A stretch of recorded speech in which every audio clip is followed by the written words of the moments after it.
Hello everyone, myself Silda George from the Department of BVoc Retail Management, St. Albert's College, Ernakulam. Today we are dealing with the topic sole proprietorship. Before that, sole proprietorship comes under business organization. So just want to describe what do you mean by a business organization. The term business organization describes how businesses are structured and how the structure help them to meet their goals. There are basically three forms of business organization. They are sole proprietorship, which means one person, one individual handle all the business activities. Then second one, partnership. In partnership, two or more person combine together and run the business. When compared to these two, in company is a special legal entity, artificial person.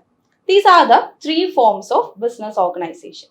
So today we detail about sole proprietorship. So what do you mean by sole proprietorship? Sole proprietorship or individual entrepreneurship concerned, owned and operated by one person. No separate business entity. The businessman and the business is same. No distinction between the business and the owner. Then he alone contributes the capital, their skill and solely responsible for the result of that enterprise. This is all about sole proprietorship definition. Then move on to characteristics of a sole proprietorship.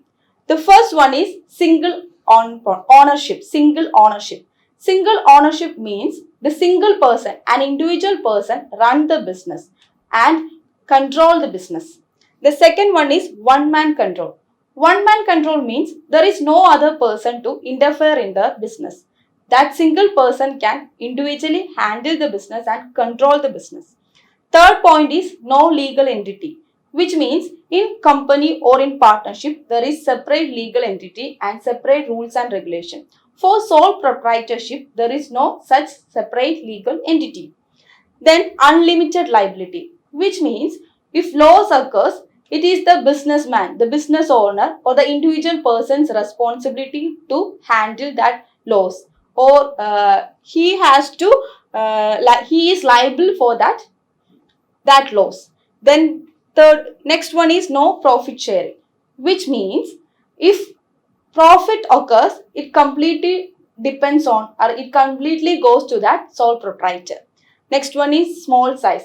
Basically, these small proprietorship business comes under small size because there is huge amount of capital in that business. So basically, it comes of small size. Then no legal formalities. To start a sole proprietorship or to start this kind of business, there is no such legal formalities needed. These are the basic characteristics of a sole proprietorship. Then examples. Examples of small scale this type of sole proprietorship is grocery store, clothes store, freelancers, then IT consultant, artist. These all comes under the sole proprietorship. Next, move on to benefits.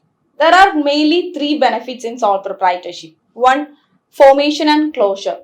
It is easy to form. There is no special document needed to start a sole proprietorship, these kind of small businesses. And it is easy to end. Then single ownership. No other person to interfere in the business. So it is a single ownership. Single man control all the business. Then no profit sharing. If profit occurs, it completely goes to that individual. No profit sharing in sole proprietorship. Then move on to advantages and disadvantages of sole proprietorship.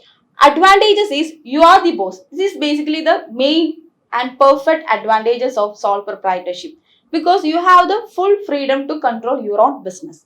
Then quick decision making. If any contingencies happen, you have the right to take prompt decision in prompt time.